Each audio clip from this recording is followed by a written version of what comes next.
Good day, everyone, and welcome to the world of the International Fab Talks. We are happy to connect with you every single day as we have wonderful guests joining us from different parts of the world. And when different people from different countries connect with you, don't you think it's a beautiful thing to be bonded, to be collaborating, to network with the right kind of people, where we have a lot of understanding with one another, than to have wars around us and to have a lot of pain and suffering created by some of the people around the world. But there are several people interested for the good of one another, concentrating on humanity, concentrating on human relationships, concentrating on communication, etc. When we meet such wonderful people, we put in a little request, requesting them to share the time on the International Fab Talks. And when they agree to the request, we are really happy and pleased.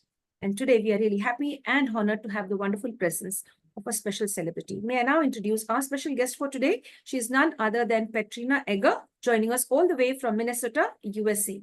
She also resides in Malaysia. She spends half of her time in USA and a part of her time in Malaysia as well. So today we'll get to know more about her in this special session called as the International Fab Talks. So join us, friends, to welcome our celebrity, none other than Petrina Eger. Hello, ma'am, and welcome to the session. Thank you so much for being a part of our journey. Thank you, Andrea. It's really great to be here and so wonderful to be able to connect with all of you today. Thank you, ma'am. Thank you so much for accepting the invitation. It really means a lot to us. Thank you so much. I go ahead and share your profile and we begin the session. Thank you. Dear friends, as you know, we always share the profiles of our celebrities and guests at the initial stages for you to get to know who our guest is and what you could expect further in this beautiful session along with our celebrity. She's none other than Petrina Eger. As I mentioned earlier, she's very passionate about nurturing relationships with presence, authenticity, and compassion. This is how we have to deal with our relationships, with pure authenticity and compassion. And of course, we should nurture the relationships. So she helps us as a relationship coach. She helps us to go forward and be more communicative, more understanding and empathetic when we are connecting with other people. As I earlier mentioned, she is a relationship and communication coach, which focuses, on bringing out the best in human relations. She combines mindful psychology. Let me put that right. She combines mindfulness with psychology and neuroscience to help people live with more joy, vitality, and connections. So this is really great. I really love this. Now, how neuroscience is going to help us in our interactions with one another, that we will get to know from ma'am. Her background includes embodiment coaching, brain spotting therapy, attachment style, repatterning, and mindfulness. So these are new to me, certain techniques, but let us get to know how and what is it all about. So you too, like me, could be like unaware of this beautiful technique, or maybe the techniques like, embodiment coaching. I haven't heard of it before. Brain spotting therapy. To me, it's new. So join us, friends, to get to know more about all of this. Petrina ma'am also taught mindfulness and emotional intelligence at Taylor's University in Malaysia for 5 years. Prior to starting her own coaching and training company, she also worked in the US as an energy engineer with Lockheed Martin and collaborated on research projects. She collaborated on various research projects. Let me put it right. She collaborated on various research projects with several universities and the US National Science Foundation. We have a wonderful person with lots of intellect and exposure to various things that we may not be aware of. So let's get to know more about it, learn, create awareness today, and spread the awareness across the globe. We're going to have a beautiful time. Join us, friends, to connect with our celebrity. She's none other than Petrina Eger. Dear ma'am, it's so nice to have you here, and you are into a unique way of connecting with people with the various techniques that we have just mentioned now. We would really like to know all of it as the session goes on. But my first question for you today would be, who is the real Petrina? How would you define yourself for all our viewers? Thanks. That's a really beautiful question. I think I'm someone who really loves people and connecting. I really like to play. I like to have fun in my sessions. I dance, I swim. I'm really, really in love with my pet cat. Um, yeah, and just like really enjoying life to the fullest. And I think it's not always something that is so easy for us to be joyful, to be happy, to be kind and caring because we get really trapped in stress. And I think that was a lot of what I've been overcoming through my own journey as I've been studying these things and applying them to myself first. And then really got so passionate that I wanted to go on and become a teacher, a facilitator, and a coach to be able to help other people so that we can be more joyful and be more happy and be more connected. Because I really think that's the most beautiful thing in life. That's beautiful. You shared it so well. You want to be a teacher, a facilitator, and connect with people in the right way. You've been through a difficult journey, but you've transformed and emerged victorious. You want to train others on how to do it. Am I right? If I'm getting that right? That's really nice. And I love this Yeah. when you say we have to concentrate on being joyful, on being happy, because this life is, we live it just once. We don't know if you're going to have a rebirth or reappear again once again in the next birth. We don't know all of that, but we can make this life beautiful. And I really like the way you said we have to be happy and joyful all the time and forget the stress. That's really great. That's wonderful. Now, if you could take us on a beautiful journey, like there must have been somebody who has inspired you to become who you are today. You might have drawn some source of inspiration from someone or the other, or some type of power that might have been around you, or positive energy. What could that be that has been your inspiration till date? If you could share that. Yeah. So as you mentioned earlier, I worked in energy engineering in the US. Mhm. Most of my career actually was in more education, like about sustainability and helping people to live more consciously in regards to nature. And then I lost my job and I was so excited to go travel. I actually visited India and some other countries around the world. It was just beautiful and amazing. And I thought that when I was traveling, that I would be so happy because I didn't have the stress of my job anymore. I didn't have, all these commitments and things that make life sometimes feel a little bit daunting. And I was surprised that after about 6 months to a year, I still wasn't really so happy. And I was like, what is going on? I found a book by the Dalai Lama called The Pursuit of Happiness. And I started like really looking into this. Like, I don't have to work. I saved up money for a while. I can go anywhere in the world. I'm in beautiful, amazing countries. I'm on the beach. Like, why am I not happy?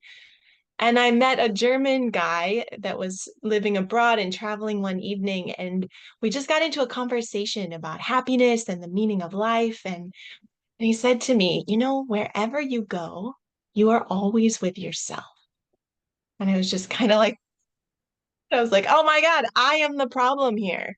Like there's nothing else around me that's been consistent as I'm moving around the world. And like it's me. And I got really, really interested in that. And like, what is the role that I play in my happiness? And I ended up going to Myanmar. It was the first place that I studied in a monastery, learning more about the mind, the emotions, meditation and mindfulness, and it really changed my life. I was like, wow, I have these thoughts like I didn't really know before that I had a mind and that I was thinking and I was being bossed around by this mind and the negativity bias, always focusing on what's bad, not really being able to allow myself to experience and enjoy what was going on that was pleasant in my life. And so that really started this journey for me of like, how can I be, yeah, a better version of myself? And I'm so grateful to have had many, many teachers and coaches and therapists along the way of my journey. And I'm so grateful to all of them for sharing with me what they have learned and then being able to then impart that to other people because it made such a difference for me in my life that I then wanted to share it with other people. That's wonderful, Petrina. You shared that so honestly with lots of transparency. You opened up like a beautiful flower and you shared your experiences and you made us understand that life is beautiful and the problem lies with you. The answer lies with you. The solution lies with you. You are with yourself. As you know, that German person who you met, he has been able to make it very clear to you the purpose of life, right? That's really nice that we all need to live our lives well because we are our best friends. I mean, I am my own best friend and you are your own best friend. When you have no one around, we have to search for hidden happiness within ourselves. Now, dear, many of us would love to know what is this energy engineering? To me, it is quite new to my ears. How would you explain that for our guests as well and the viewers as well? Yeah, so I worked with buildings, like commercial buildings, but our homes also use energy, our factories. And so we were looking at how can we use energy more efficiently within the buildings. So in the US, heating is a big concern where I was living at that point. We didn't really need much air conditioning because of the climate, but how can we heat our buildings more efficiently? How can we use lighting properly, like in the way that we need, but not like running the lights all night long, and those kinds of things. Yes, Steve. Thank you, ma'am. Thank you so much for sharing that. I'd like to ask you about embodiment coaching. What is this? To me, it's new. So that's why I'm asking you all the tough questions first, which I don't know, such that I get some knowledge and awareness, and the others too are like me. Yes, dear. An example I could use. So, example, like motivation. I think that's something that a lot of us struggle with is like motivation and procrastination. And so we can talk about it, right? We can talk about why we should do our work project or our whatever it is that we're procrastinating, going to the gym. Like we know why this is important and we can talk about it. But often just talking about something isn't enough to actually bring about the change. So, what we do in embodiment coaching is we also include the body, the emotions, but also like how that feels in our body. Like when we're feeling demotivated, how does that feel? And maybe we're like, ugh, right? We just feel like lack of energy, like, ugh, I don't care. And then we use the body, like, what would it look like in your body? How would it feel if you were motivated? And then they were like, yeah, yeah. And like the body can change. And we can use that then, in addition to the mental part, we bring them together. So, like, why is this important to you? What are the emotions that you would feel if you accomplish this goal? And how could your body support you in doing that? Because when we miss the body, like the body and the mind are so connected, and it really, really makes a difference. It's like change your body and you change your state, you change your mindset. And as people, we sit way too much. We often have bad posture. We're on our phone, which also all of this, yeah. So movement, moving the body, bringing that in can really help us to have better actions, whether that's motivation, productivity, happiness, and also just, yeah, make us feel a lot better. Thank you, Petrina. That's really nice. Thank you for explaining that to us with lots of clarity. What we've seen around us, there are several people who are people pleasers. They love to please Mm. others. They want validation from others. What do you have to say for such people? Like, what is it? Because you come, from that zone where you are connected with the relationship and communication as a coach. I would like you to enlighten us or enlighten those people who are people pleasers, and in the end, they get nothing other than pain and suffering. They are oversensitive. They are hurt. They have done their very best to please others, but they are being used and discarded. What do you love to share about it, or what do you have to share about this? Yeah. So it's really difficult.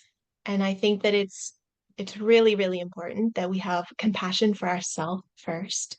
Like it's wonderful that we want to please people, that we want to take care of people and care for them. And it's very normal that we may do that too much because we're afraid that people won't love us, they won't, take care of us in return. And so we might get into these patterns that unfortunately can be a bit unhealthy. And if we're doing too much to please other people and not taking care of ourselves enough. And so I think I start with that, always starting with this compassion that there is a good reason that you've developed that kind of behavior. Probably very young in your life as a child, it was really beneficial for you to really take care of people, to make your parents happy, right? So that then they care for us in return. And then slowly, though, we can start to change those patterns. If it's becoming something that's really detrimental to you and hurting you, very slowly we can start to change those patterns, like being more aware of our own needs. We have universal human needs. Like everyone needs to feel belonging, to feel connected, to feel independent, have some sense of autonomy, all of these kinds of needs. And oftentimes we're not aware of our needs. But our needs directly tie into our emotions. So if we're having unpleasant emotions, like sometimes people call these negative emotions, but to me, they're all important. So there's no such thing as a negative emotion. But something unpleasant like anger or loneliness or sadness, it means that some of your needs are not being met. So starting, we go into that like, what is it that I really need here that's not happening for me if I'm having these unpleasant emotions?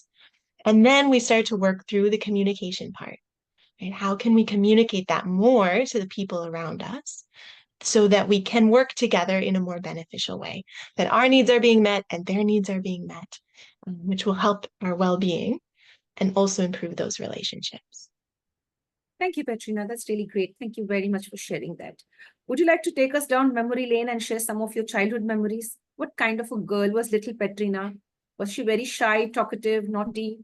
How would you like to describe yourself, or remember your younger days when you were a little kid, maybe below the age of 13? Any beautiful memories you have? You could share with anyone. It's interesting that you mentioned that. Actually, just last week, I did a workshop about play, and it was called Playfulness Unleashed. So it was a workshop for adults. But the intention of the workshop was to get us connected back with what play was like in our childhood. Because as children, we played much more easily than we play as adults.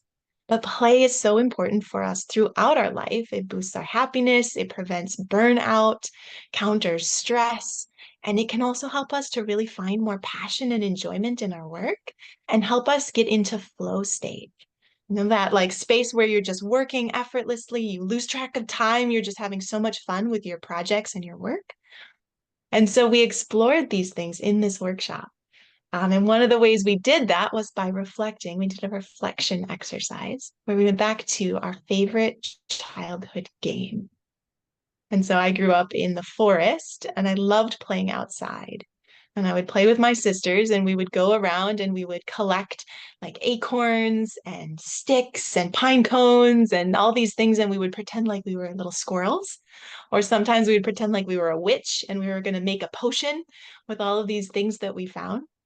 And so I think my play values are things like curiosity, creativity. I really love being in nature, movement, right? Not necessarily sitting, but like moving around. And so I've been using that lately. Like, how can I bring those play values into my business, into the coaching work that I do, and then helping, because of that, finding more enjoyment in the work that I'm doing. And so I like to explore that with clients as well. Like, how did you play when you were little? And for a lot of us, also, we will find that there were issues with playing. I would get scolded, right? My mom says, go clean your room. And of course, when I'm in my room, it's much more fun to play with my toys than to be cleaning. And then she'd come in and I would get scolded because you're supposed to be cleaning your room. So and that really sticks with me. Even as an adult, I notice that sometimes I want to go do something crazy, like take bubbles and go blow bubbles in the swimming pool. And then I'm like, oh, I'm gonna get in trouble for this. Like that fear comes in. So we might have been taught that it's bad to play and we got punished for playing. And so it's also about looking into those things that might have happened and how we can like separate that out. You know, as an adult, I'm not going to get in trouble for playing, right? And if I do, it's not a big deal. I'll say, "Oh, I'm so sorry. I didn't know that I couldn't have bubbles in the swimming pool. I will stop now." Right? And then just move to the garden. Yeah, but there can be really deep things actually that make it hard for us to play. Yes, dear. I could visualize you with your siblings in the forest collecting all those beautiful things, sticks and all those various things, and imagining yourselves to be squirrels, etc. You've mentioned that so well. I really could visualize that. I mean, I could just create a picture in my mind with that. That's really nice. Thank you so much for sharing that. Thank you.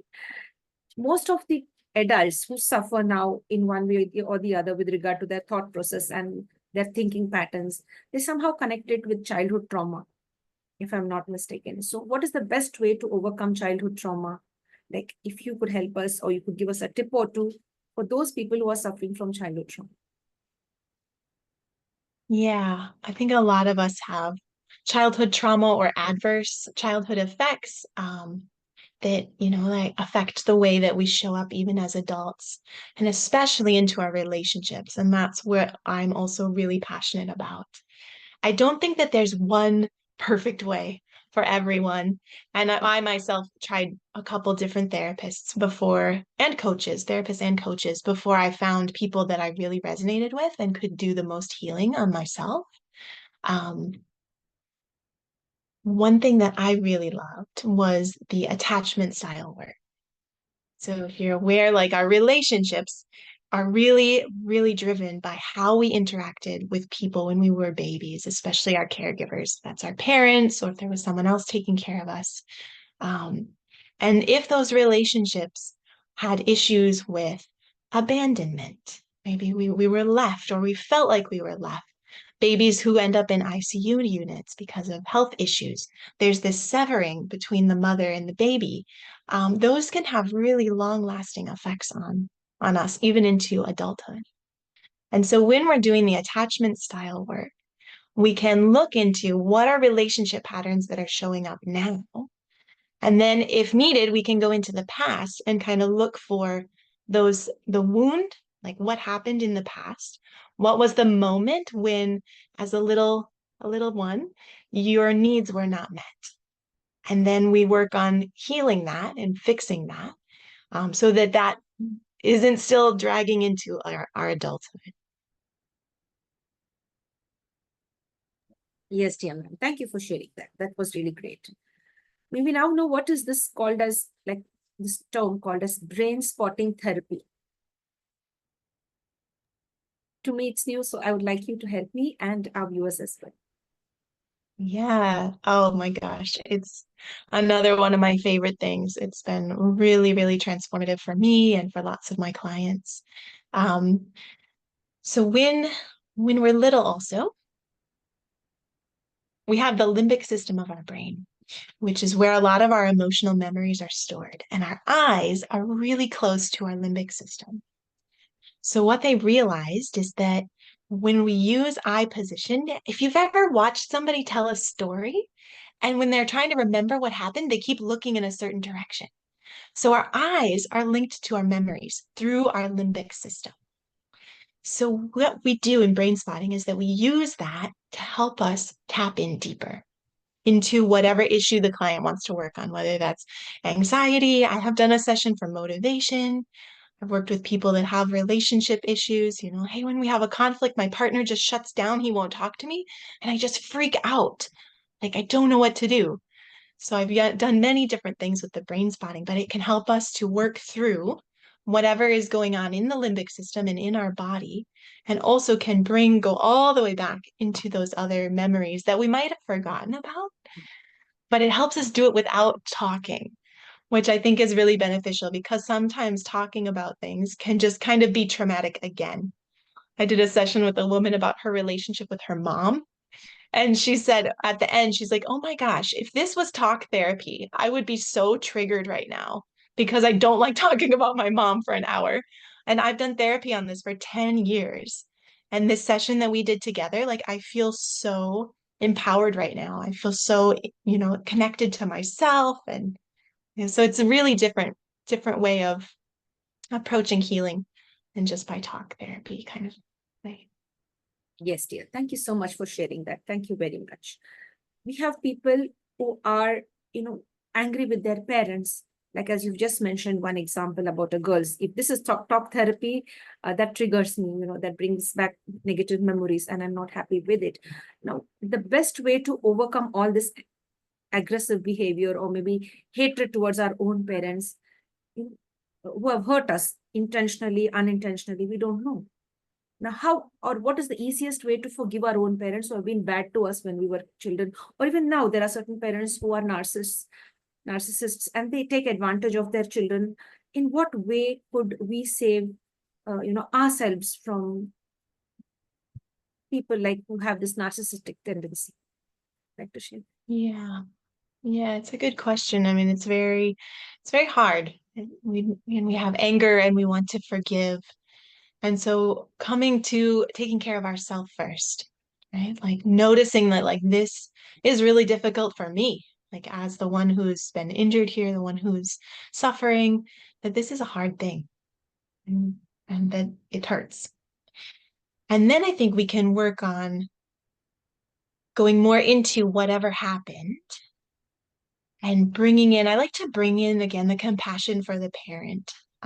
That often parents are doing their best, even if it is really not the best. Like a narcissist, they may not really know what they're doing.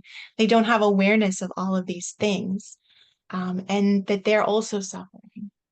So we can kind of look at that, like what's the whole dynamic within the situation, and going slowly with ourselves because it's not like forgiveness. You can just wave a magic wand and you're like, yes, I forgive you.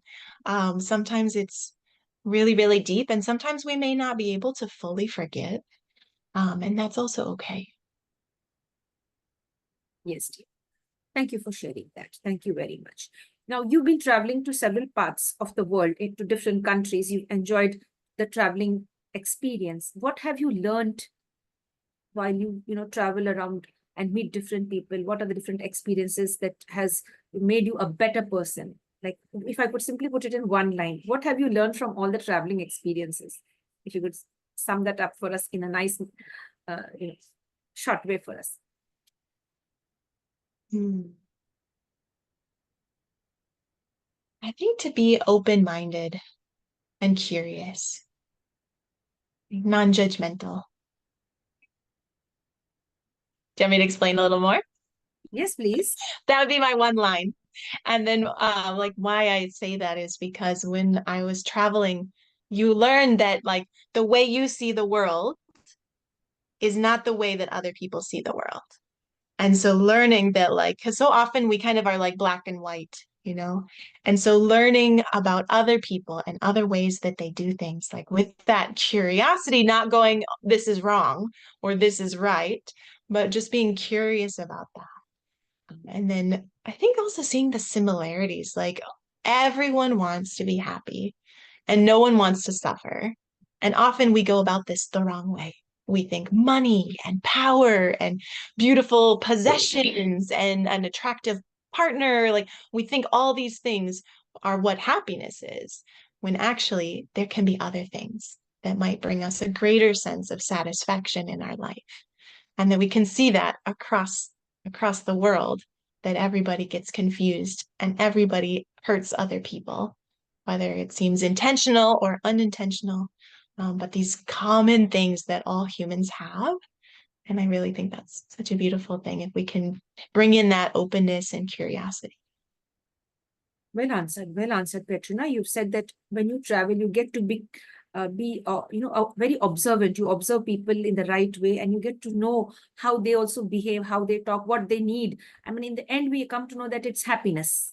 No one wants to be sad. Everyone wants to be happy. That you mentioned that.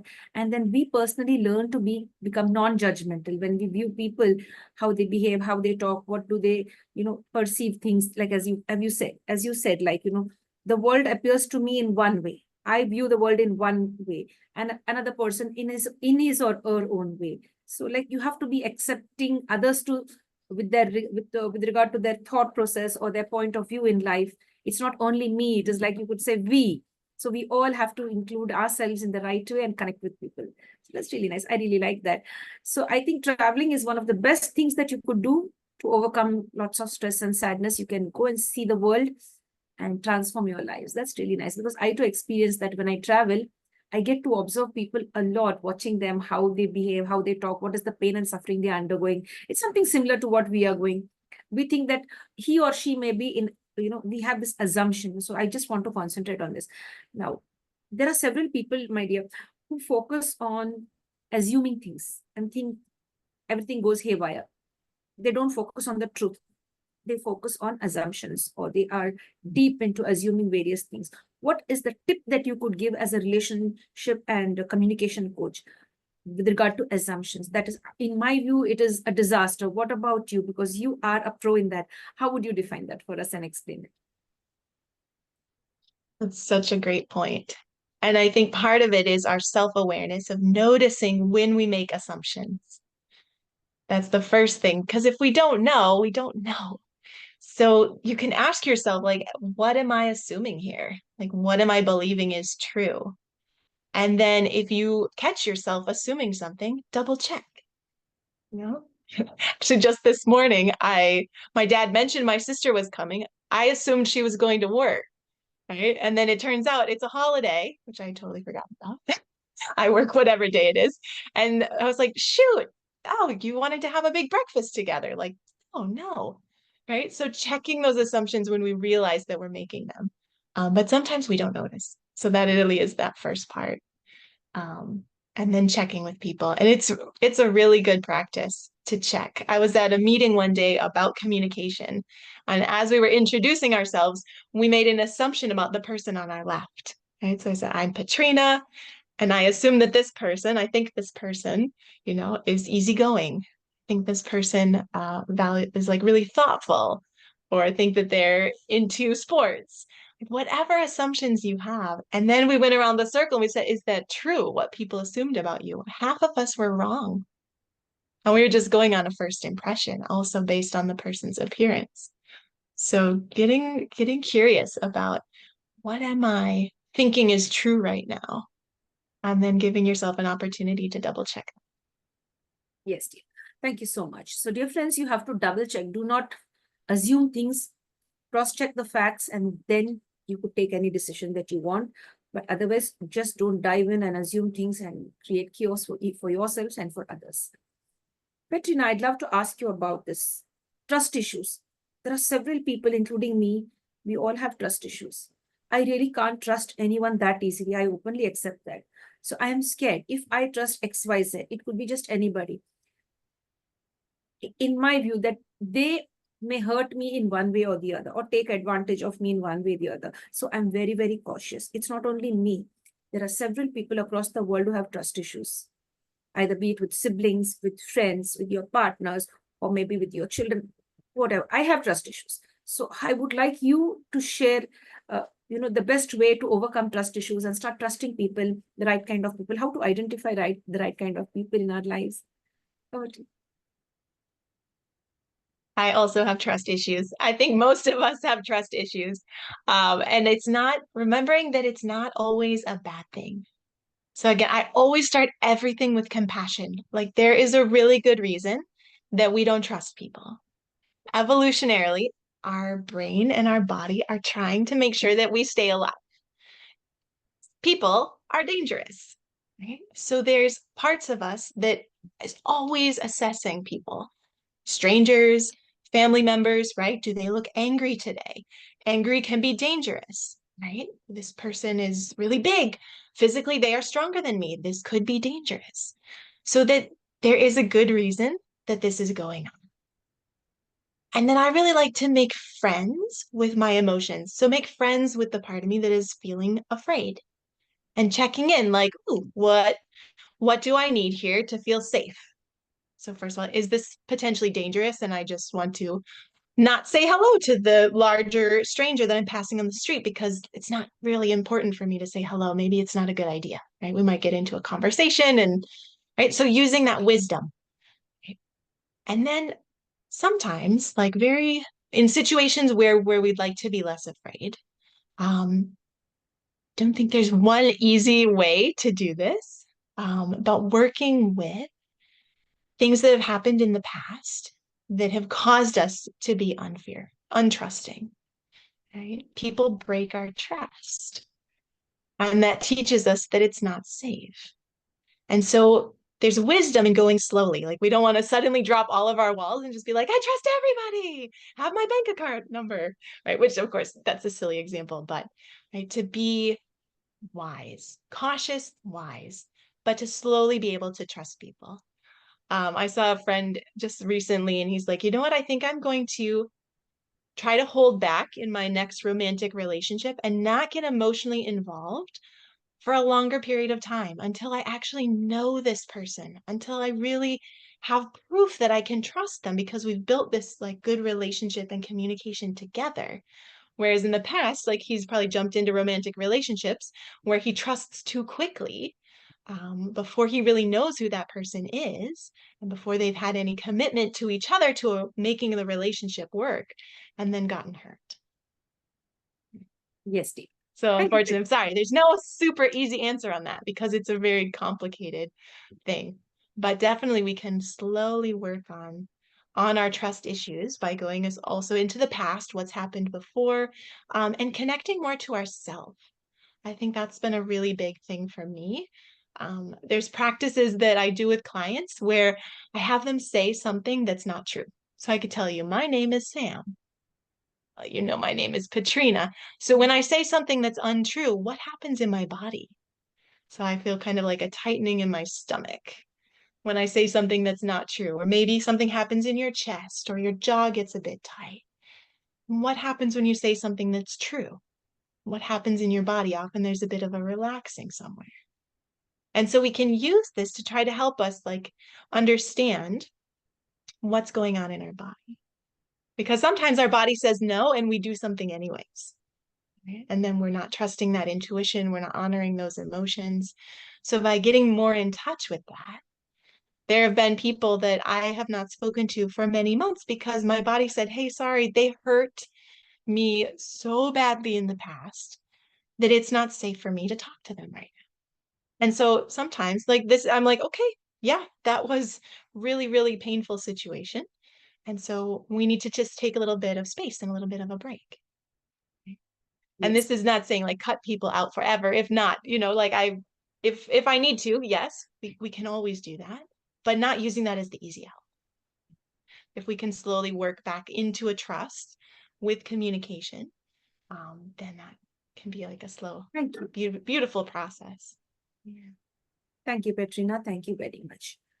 We've also observed siblings, half siblings, suffering. They are not in fault, but they have the hatred towards one another. So there are several siblings who are like, half siblings, and they have that hatred. They'd go to any extent to eliminate the other person or to destroy the other person, either financially or maybe physically and emotionally, or maybe in different ways to put them down. So as a relationship coach, what is your suggestion for all those people suffering from sibling rivalry? Even as we all know, there's sibling rivalry, we know that, but the half siblings that are there, like, when there are two people who remarry each other, like, he or she brings his set of children and she brings her set of children and they live together. There are different ways where they are related, or maybe the same, the mom has married twice and she has children from the first husband, second husband, and maybe even the third one. So then there is a lot of hatred amongst these half siblings. What is the easiest way to ease the stress between them and to live as one whole unit? Because towards the end, we all need to be happy and give up sadness and focus on only the peace and happiness around us. Oh, I'll pass on that one because it sounds more like parenting. yes, dear. If you just can give Oh, us one or yes. two tips, like anything, like you'd love to share, like give a hint or something. What do you mean for the Because children or now, for the parents? I mean, for the children, I want it for the children because we have seen children at loggerheads, children at war, in the absence of the parents, maybe like, like, or maybe trying to take over the property, or maybe trying to take over, uh, getting the attention from parents, maybe, or trying to sideline the other sibling, something like that. Have you They're faced adult that? adult children? Yes, adult children, adult children. Okay.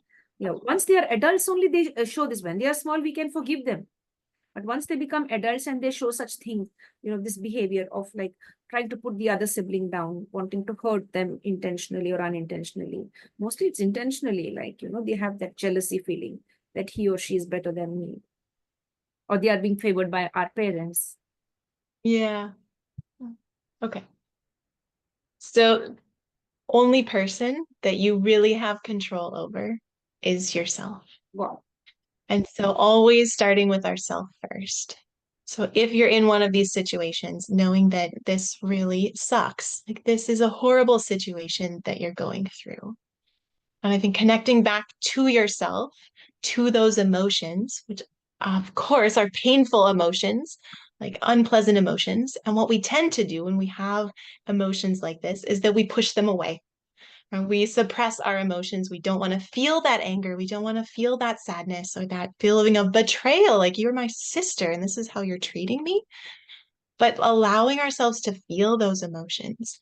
And this can be, if they're strong, it can be really good to work with somebody on this, someone that you trust, like a therapist, a coach, or a supportive friend, to help you to really work through those emotions. I love journaling as well, Mhm. writing out how we feel. And then it really depends too on the person, right? Like, do they see that what they're doing is causing pain? Sometimes they do, sometimes they don't. Are they willing to talk with us? Sometimes no, right? I know families that like they're never speaking to each other again. And in some way that's their choice. And it's really sad, but we can't force people to do anything. But sometimes there's different skills that we have. We can bring in a mediator sometimes if people are open to talking. And if you yourself don't have the skills or you know that you're emotionally involved in this situation, it can be really good to have somebody else come in and help you to facilitate the conversation because they can make sure that people take turns. They can help people calm down when they get really like, "Rah," and they're like, okay, let's take a pause here, right? And they can help you to have those kinds of conversations together. I think the willingness is really important. And so, if we can find ways to help people understand why we want to have that conversation and like what the benefit is to them, right? Because if they're doing these things to us, they might not really care about us so much in that moment. But like why this would benefit them to get them to open up into that conversation. And I just want to point out that like our stress response is so important in all of this. Like we are wired to survive. And so we're either, when something stressful happens, we have the three responses, right? We're either going to fight, we're going to run away, which we call flight, or we're going to freeze, which is where we just kind of shut down. And so in these situations, I think a lot of that is going on. There's some kind of fear, there's some kind of stress, right? Maybe that sibling feels like if I don't get this money, I'm not going to survive, right? Or if I let this other sibling do well, I'm not going to be loved anymore. Right? There's some kind of need underneath what's going on. And so if we can help them to find that, or we can see it in our own self, it can help us to feel better as well. Well answered, dear. Thank you very much for sharing all of that. How would you define freedom? What is freedom for Petrina? Hmm.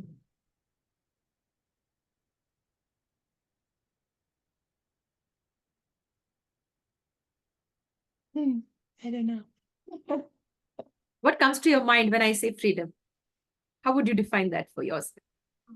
To me, freedom is to eat what I love to eat, and I don't want anyone like asking me to do things that I don't like to do. Like, I would like to have the freedom to decide for myself what I'd like, what the best things that I'd like to eat or wear or, uh, do in order to have a peaceful life. And I focus on peace. So I don't want anyone blocking me in my freedom for wanting peace in my life. That's for me. What about you? Hmm.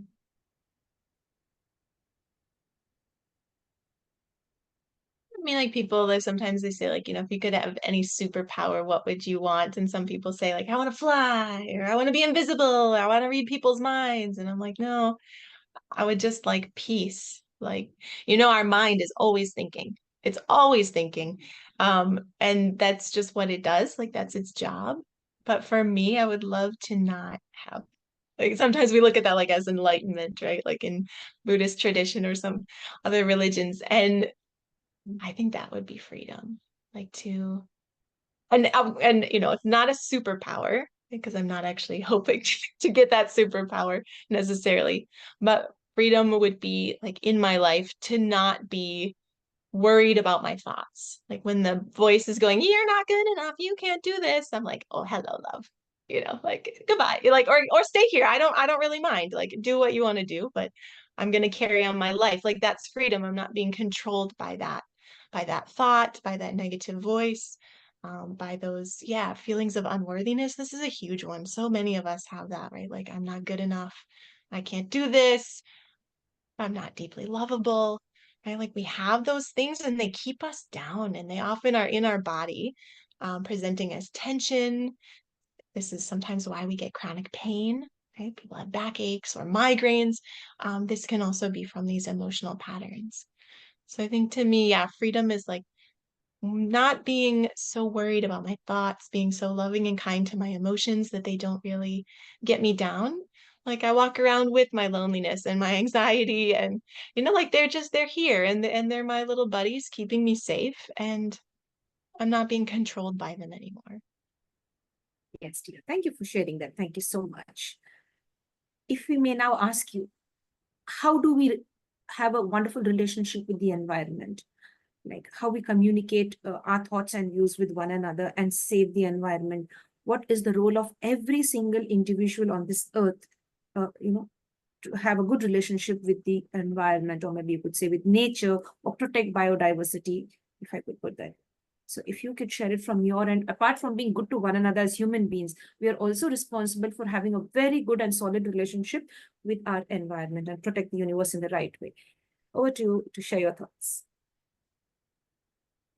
There's so many things that we can do. And I think part of it is like not getting overwhelmed because sometimes it just seems like, and there's so much negativity, and we hear like climate change and this invasive species and this another beautiful animal is going extinct. And like that, again, that can strike up our stress response, which can make us just shut down or we just try to run away. Like we turn off the news, blah, right? And I just don't care. I can't do anything about it. And so I think coming back to that empowerment, for me, mindfulness, like what I teach, it's all about becoming empowered. When you notice something, you can make a change. So whether that's in your thought patterns, in your emotions, in your relationships, especially the part that has to do with you, maybe not changing the other person, but you can always change yourself.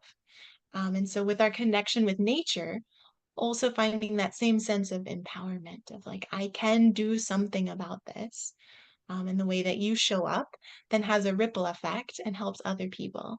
So even if it's just like I went on a camping trip recently, every time I was offered paper towel or tissue, I'm just like, oh no, thanks. Like I don't want to waste the tree.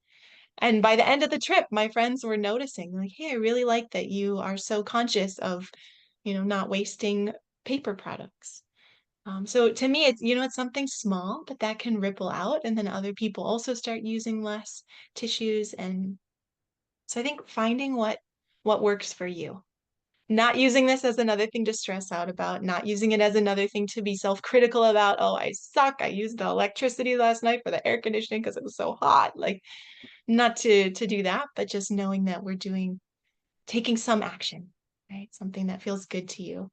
And then like really letting it feel good, like, hey, I went around the whole house and I turned off all those lights that weren't being used that my kids had left on. That was really good. That's a lovely answer. Thank you for sharing your personal Yeah, experience I feel as good well in about that. I saving haven't the really let it planet. in. It's also so important. Yes, dear. Thank you for sharing that. In your own beautiful way, you're saving the planet by saying, no, I don't want extra tissues. And, you create that ripple effect, and others also try to observe you, what you are doing, and they ask you, question you.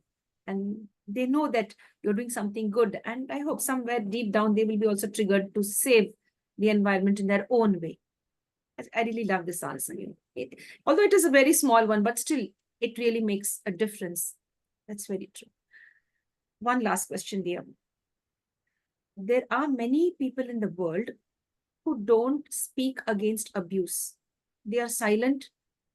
And when they are silent, the abuser takes advantage of this in many of the relationships. It could be. So, what do you have to say, or what is the message for those people who endure suffering silently by not opening up or not reporting the crime or abuse that takes place within their home or with themselves? Yeah. So it's a really hard situation. And it comes into trust. Right? Is there someone that you can find that you trust to be able to help you with that? It's not okay if anyone is hurting you or abusing you, whether that's physically or even emotionally. Um, and it can be really scary to speak up against that because this person has power over you. That's why they are an abuser. They're using that to try to keep you in their control. But if you can find someone that you feel safe with, there's a person that you can reach out to, and knowing that you're not alone, there is help for you. That's really nice. Thank you so much, Petrina. Thank you very much.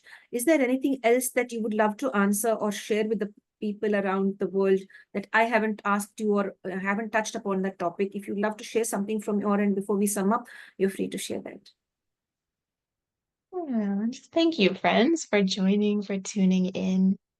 I think it's the thing that comes back to me more and more as I do this work is just to give yourself a break. Like, be compassionate to yourself, to know that you are okay just as you are. You are okay. And that you are on this journey of learning more about yourself. To me, the point of being a human on this planet is to learn and to grow and to develop, and step more into this better version of myself, this loving, more compassionate version, but also who I am right now is enough. That like I'm already whole, I'm complete. It's okay as I am. And it's also okay to keep working on more.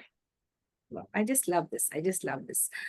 The ultimate answer, the final answer is focus on yourself. Find the answers within you. Heal yourself. And if you need, you can take help from the right kind of people. Petrina, if people would love to connect with you with regard to their relationship issues or with regard to communication, how do they connect with you and join your workshops and want to learn more from you? If you could share that. Yeah, I have a program coming up in October that I'm really excited about. It's called Deepen Love. And so it's all these different skills and tools to help you to connect more with yourself. And then also how we can apply that to our relationships and the other people in our life. And so reach out. I'm so excited about that program. I have all the social media. You're welcome to reach out to me on Facebook, Instagram, LinkedIn. I also have petrinaeger.com. It's my website. There's a contact box on there. And you can find out all kinds of information. I'd love to connect with you personally. That's really my dear friends, we'll share ma'am's details, we'll share Petrina's details in the description when we share this wonderful video. You can connect with ma'am, you can join her programs, and you could learn to be the best one in the relationship, to heal yourself and to heal others as well, to communicate in the right way and to build a beautiful world around you. That's really great. Towards the end, I'd like you to give us 3 gifts in the form of 3 words. Apart from please, sorry, and thank you, the first 3 words that come to your mind is a gift for us.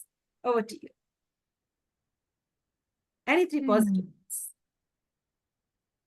Open, love, and connection. Wow, that's really nice. Thank you so much for being a part of our journey. You've been so kind enough to express everything so well. You were very transparent when you were sharing, and you just shared it from your heart and from all the learning that you have gained and the experiences that you've had till date. You put all of that today and shared it so well. Thank you so much. We look forward to many more interactions with you in the near future as well. And we wish you all the best in all your endeavors. And I would love many people to connect with you in the workshop that you're going to conduct in October as well. Thank you all so much. And thank you, Andrea. It was really great to be with you here. Thank you, ma'am. Thank you so much. Stay blessed and stay connected. Thank you. Thank you, dear. Thank you so much. Dear friends, with this, we'd like to come to an end to the International Fab Talks. Before we sign off from the International Fab Talks, I would like you to share this video with the right kind of people. You never know who may be interested in this content. If not you, then somebody else. So do a favor, share it with the right kind of people in different groups or maybe to your friends and family members. If you like what the International Fab Talk team is doing, stay connected with us. Like, comment, subscribe, and share to the International Fab Talks. Above all, love yourself, understand yourself, heal within, and then heal the world as well. You become a wonderful inspiration for others in your own space. Stay safe and stay blessed. Thank you. Thank you, ma'am. Thank you all. Thank you, dear. My dear friends, with this, we'd like to sign off now from the International Fab Talks. If you like what the International Fab Talk team is doing, stay connected with us. Like, comment, subscribe, and share to the International Fab Talks. Above all, don't forget to love yourself, protect your family, and save the universe. Stay safe.